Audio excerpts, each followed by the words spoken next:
from Aussie Stampers. Welcome to my channel. Today I have a quick sketch and I'm going to be using something that is really very unusual. It's called the Elegant Writer, and if you haven't seen these before, they're fairly special. They are a black calligraphy pen with a chisel tip and they come in various thicknesses. So this is the one I'm using today. It is 1.3 millimeters. It also comes in packs of 4, and you get a 2 millimeters, a 2.5 and a 3 millimeter. So they're slightly thicker nibs, but this is the one I'm using today, the 1.3. Now I've done a little pre-sketch here. I haven't really had much experience using these before, so I thought I'd better get a little pre-sketch done. Kind of a thumbnail of what I'm going to do today. So I've drawn a fine sketch using a 2B pencil, and I'm now going to just go over it with the 1.3 millimeter Elegant Writer and just go over the lines that I've already drawn. Now you can see in that small thumbnail sketch that I've done that there are some interesting colours showing up with the Elegant Writer, and this is what makes it different from other calligraphy writers, really. And I think, well, it's something that it's fun to play with, and I'm using the Stampin' Up! Watercolour paper in my watercolour journal that I made.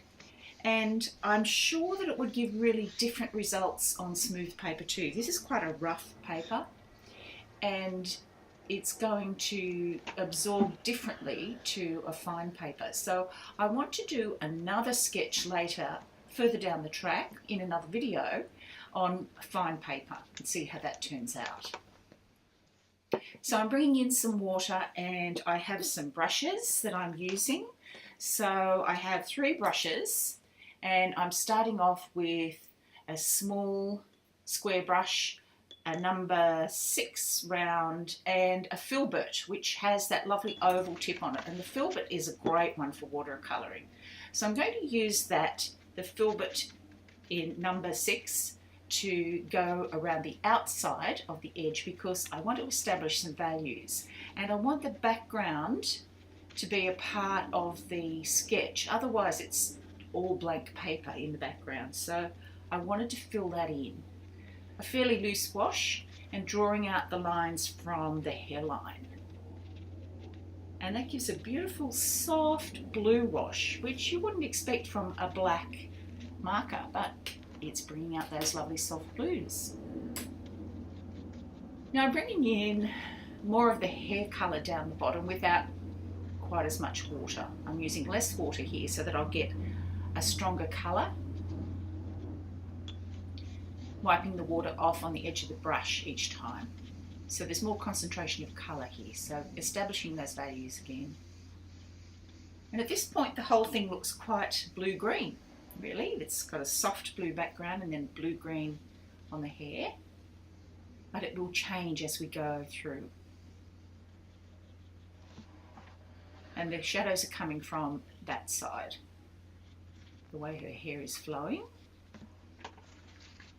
So when you start blotting, this is when you start to get hints of that gorgeous hot pink colour.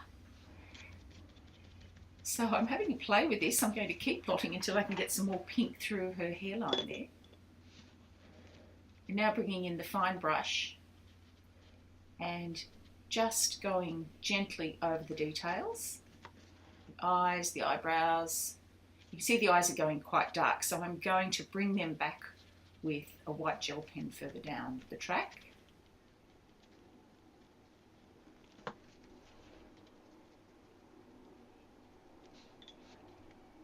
And now the nose tip. And the lip dip and the lips. Now I want to do some shading on the face, but I'm a little bit reluctant to go in right away, so I'm just going to clean up where that ear is, and I'm going to cover that up a little bit, darken up the eyes a little bit, and I'll be bringing the colour back out of those further down the track. Now I'm starting to do some nice subtle shading around the face and around the hairline.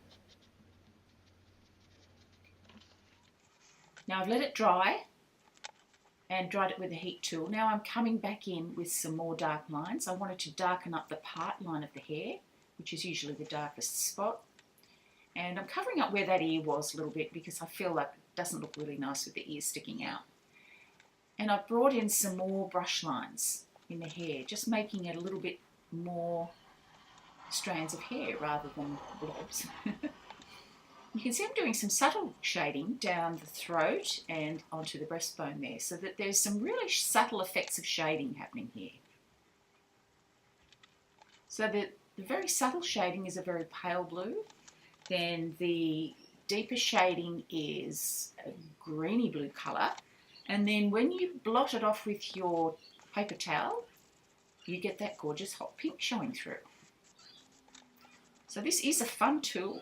Very inexpensive. I purchased mine from Amazon. It was only a couple of dollars for the single pen, and I'm really having fun with it. So I've dried it off again. I'm coming back in. One of the good things is it just keeps reactivating. If you let it dry and come back to it, you can reactivate the ink and it will respond perfectly for you. And now just washing around those subtle shadows on the face.